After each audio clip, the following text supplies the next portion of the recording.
Capítulo 3. Cotizaciones al Sistema General de Pensiones. Artículo 17. Obligatoriedad de las cotizaciones.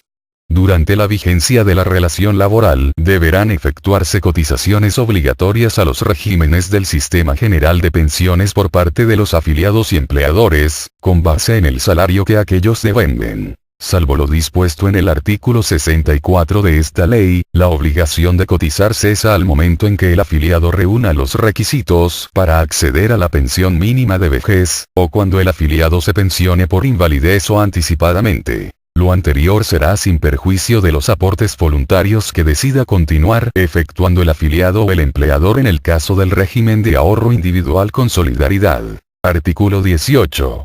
Base de cotización de los trabajadores dependientes de los sectores privado y público.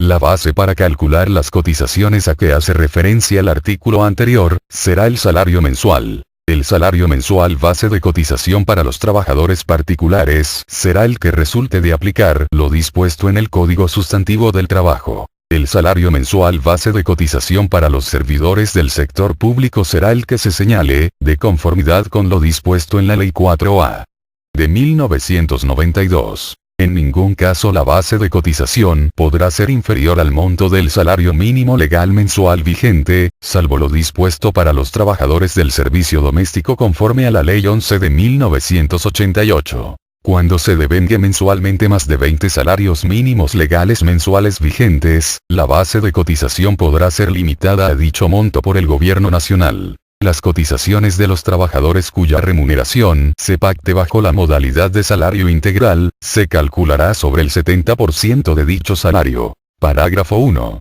En aquellos casos en los cuales el afiliado perciba salario de 2 o más empleadores, las cotizaciones correspondientes serán efectuadas en forma proporcional al salario devengado de cada uno de ellos, y dichos salarios se acumularán para todos los efectos de esta ley. Parágrafo 2. A partir de la vigencia de la presente ley, se eliminan las tablas de categorías y aportes del Instituto de Seguros Sociales y de las demás entidades de previsión y seguridad social. En consecuencia, las cotizaciones se liquidarán con base en el salario devengado por el afiliado. Parágrafo 3. Cuando el Gobierno Nacional limite la base de cotización a 20 salarios mínimos, el monto de las pensiones en el régimen de prima media con prestación definida no podrá ser superior a dicho valor. Artículo 19. Base de cotización de los trabajadores independientes. Los afiliados al sistema que no estén vinculados mediante contrato de trabajo o como servidores públicos, cotizarán sobre los ingresos que declaren ante la entidad a la cual se afilien, y serán responsables por la totalidad de la cotización. Cuando se trate de personas que el Gobierno Nacional haya determinado que deban ser subsidiadas temporalmente en sus aportes, deberán cubrir la diferencia entre la totalidad del aporte y el subsidio recibido. Los afiliados a que se refiere este artículo, podrán autorizar a quien realice a su favor pagos o abonos en cuenta, para que efectúe la retención de la cotización y haga los traslados correspondientes. En ningún caso la base de cotización podrá ser inferior al salario mínimo legal mensual vigente. Artículo 20. Monto de las cotizaciones. La tasa de cotización para la pensión de vejez será del 8% en 1994, 9% en 1995 y del 10% a partir de 1996, calculado sobre el ingreso base y se abonarán en las cuentas de ahorro pensional en el caso de los fondos de pensiones.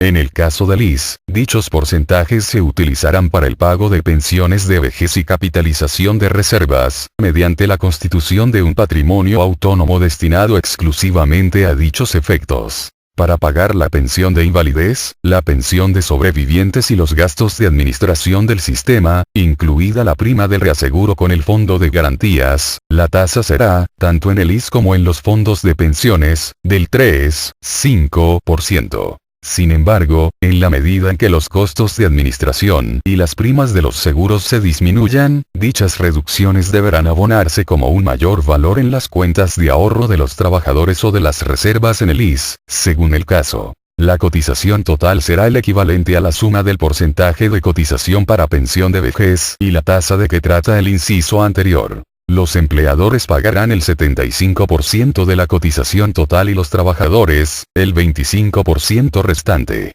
para financiar las pensiones de invalidez y de sobrevivientes de los actuales y futuros afiliados al IS, se podrá trasladar de las reservas de pensión de vejez a las de invalidez y sobrevivientes un monto equivalente al que se obtendría por el bono de reconocimiento de conformidad con esta ley. El Gobierno Nacional reglamentará el funcionamiento de las cuentas separadas en el Instituto de Seguros Sociales, de manera que en ningún caso se puedan utilizar recursos de las reservas de pensión de vejez, para gastos administrativos u otros fines distintos. Los afiliados que tengan un ingreso mensual igual o superior a 4 salarios mínimos mensuales legales vigentes, tendrán a su cargo un aporte adicional de un punto porcentual, 1%, sobre su base de cotización, destinado al Fondo de Solidaridad Pensional, previsto por los artículos 25 y siguientes de la presente ley. La entidad a la cual esté cotizando el afiliado deberá recaudar y trasladar al Fondo de Solidaridad Pensional, el punto porcentual adicional a que se refiere el inciso anterior, dentro de los plazos que señale el Gobierno Nacional.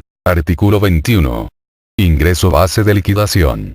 Se entiende por ingreso base para liquidar las pensiones previstas en esta ley, el promedio de los salarios o rentas sobre los cuales ha cotizado el afiliado durante los 10 años anteriores al reconocimiento de la pensión, o en todo el tiempo si éste fuere inferior para el caso de las pensiones de invalidez o sobrevivencia, actualizados anualmente con base en la variación del índice de precios al consumidor, según certificación que expida el DANE. Cuando el promedio del ingreso base, ajustado por inflación, calculado sobre los ingresos de toda la vida laboral del trabajador, resulte superior al previsto en el inciso anterior, el trabajador podrá optar por este sistema, siempre y cuando haya cotizado 1.250 semanas como mínimo. Artículo 22.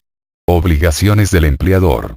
El empleador será responsable del pago de su aporte y del aporte de los trabajadores a su servicio.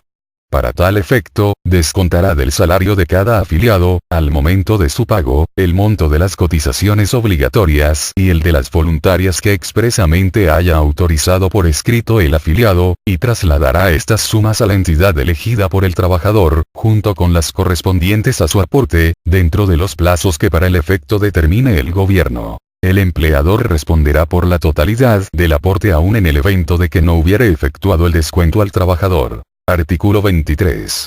Sanción moratoria.